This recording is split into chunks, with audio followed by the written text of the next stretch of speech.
마취를 하고 절개를 하고 많이 들어보셨을 거예요. 실명, 시술을 받아보고 싶기는 한데 무서워서 못 받겠어. 필러는 바늘이나 캐뉼라만 있으면 가능하거든요. 최근은 무조건 동안이죠. 제일 좋아하는 부분은 기본 중에 기본이라고 할 수 있는 필러에 대해서 한번 설명드릴까 합니다. 흔히 필러다라고 하면 그거 히알루론산이라던데? 라고 얘기하시는 분들이 많아요. 사실 필러는 영어 그대로 fill에다가 ER 채워 넣는 것을 말해요. 그래서 피부 속에 이물질로 뭔가를 채워서 볼륨감을 넣어주는 시술 자체를 얘기해요. 이마에다가 필러를 채워 넣어서 볼륨을 줄 수도 있고요. 팔자주름이 너무 깊다 하는 경우에도 팔자주름 부분에다가 필러를 바로 주입을 해서 여기를 좀 채워 넣어주면 주름이 완화가 되겠죠. 가장 흔한 건 아까 말씀드린 대로 히알루론산 필러지만 사실 칼슘 필러도 필러 중에 하나고요. 또 스컬트라 이런 것들도 필러라고 볼 수가 있는 거죠. 필러는 주사, 바늘이나 캐뉼라만 있으면 가능하거든요. 바늘은 다들 아시다시피 끝이 뾰족하게 나와 있어서 바로 찔러서 주입이 가능하고요. 캐뉼라는 끝은 뭉툭해요. 그래서 끝이 뭉툭하고 그 바로 뒤에 구멍이 나 있어서 그 구멍을 통해서 이렇게 필러액이 들어가게 되거든요. 아주 소량의 구멍만 뚫어서 그 밑으로 집어넣기 때문에 일단 통증을 많이 줄였고요. 시술 후에도 피가 많이 나지 않아요. 물론 약간의 붓기나 통증 그리고 멍은 있을 수 있지만 기존에 있던 수술에 비하면 굉장히 많이 줄어든 거죠. 히알루론산 필러는 기존에 원래 피부가 가지고 있던 성분이기 때문에 자연스럽다는 점, 마음에 들지 않으면 녹일 수 있다는 점, 이런 것들 때문에 많이 각광받는 것 같아요. 의사연!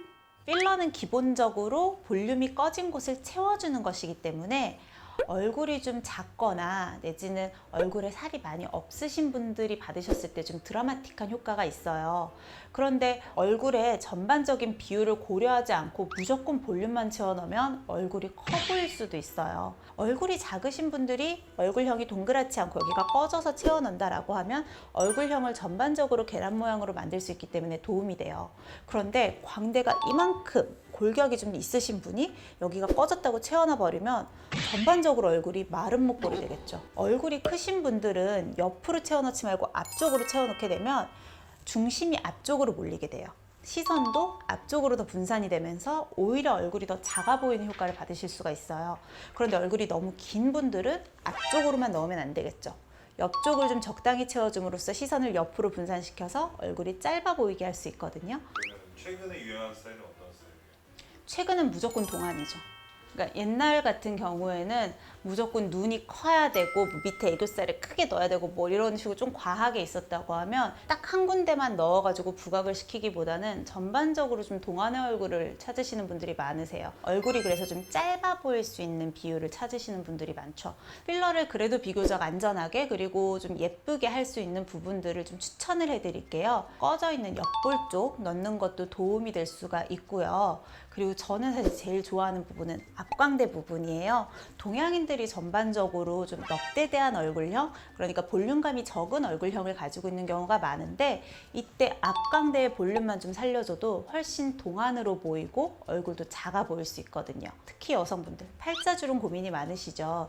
이 부분도 적당량만 티나지 않게 넣는다고 하면 주름을 완화하면서 훨씬 어려 보이실 수 있습니다.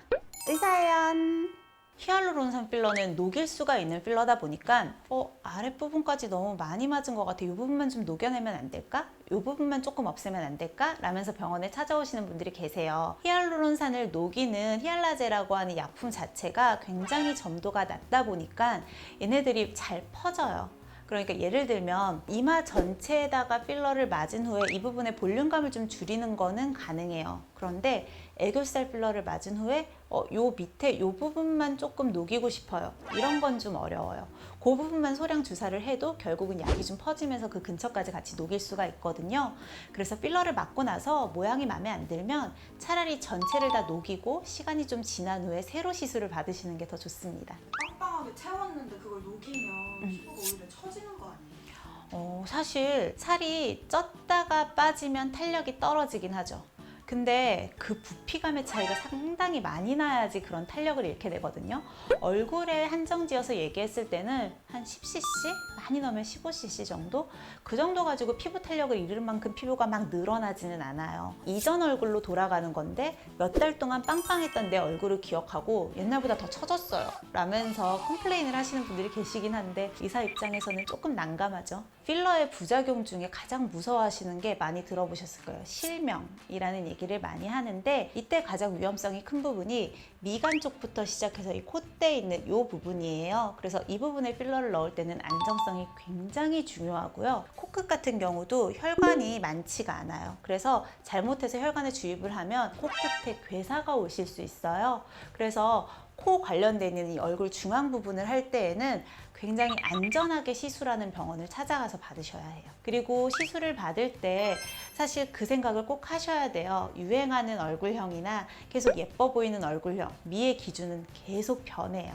그렇기 때문에 이 친구가 했다고 나도 해야지, 이 연예인이 예뻐 보인다고 나도 해야지, 이런 게 아니고 내 얼굴형에 맞는 것, 내 컴플렉스를 교정할 수 있는 선에서 해야지 무턱대고 따라 하시다가는 오히려 이상한 얼굴이 나올 수도 있고요. 내 컴플렉스가 더 부각되면서 안 하는 이만 못할 수도 있습니다. 여기에 플러스 하나 더, 나와 미의 기준이 맞는 사람을 구하는 것도 굉장히 중요하다고 봐요. 의사도 사람인지라 얼굴에 시술을 할 때 내가 예쁜 방향으로 하게 돼 있거든요. 나와 이 사람이 같은 방향으로 얘기하고 있는가, 같은 방향으로 미의 기준을 두고 있는가도 사실 전반적인 완성도를 높이는 데 굉장히 중요한 포인트예요.